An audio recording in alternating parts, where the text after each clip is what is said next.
अस्सलामुअलैकुम सामीन। 24 शाबानुल मुअज़्ज़म की तारीख़ शुरू हो चुकी है। 27 मार्च है।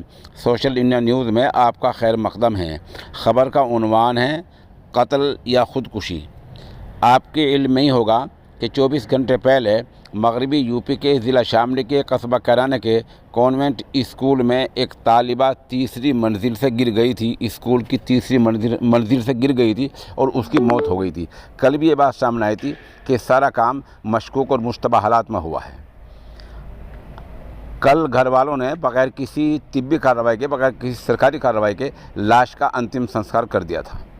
आज घर वाले और कुछ पड़ोस के लोग स्कूल में आए, हंगामा किया, नारेबाजी की और संगीन इल्ज़ामात लगाए और साफ साफ ये कहा कि कोई बड़ा हादसा हमारी बेटी के साथ हुआ है जिसको छुपाया जा रहा है। एक इल्ज़ाम ये लगाया कि जो सीसीटीवी कैमरे हैं 25 तारीख़ तक यानी 25 मार्च तक के उसमें तमाम वाक़यात हैं। हादसा 26 मार्च का है, लेकिन 26 मार्च की जो फुटेज हैं वो स्कूल की मुंतज़िमाना मैनेजमेंट ने गायब कर दिए, मतलब हटा दिए हैं। वो अब क्यों नहीं हमें दिखा रहे हैं।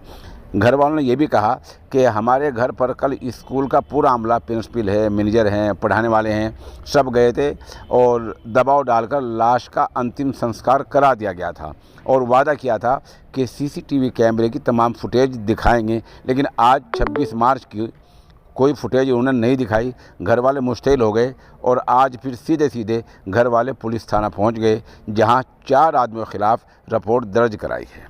पुलिस आज स्कूल में पहुंची है। पुलिस ने सीसीटीवी कैमरे और जो पूरी मशीन होती है वो सब अपने कब्ज़े में ले लिए हैं और पुलिस हालात की अब जांच कर रही है। अब देखना ये है कि मामले का अगला रुख क्या बनता है। मौके की चंद तस्वीर हम पेश कर रहे हैं।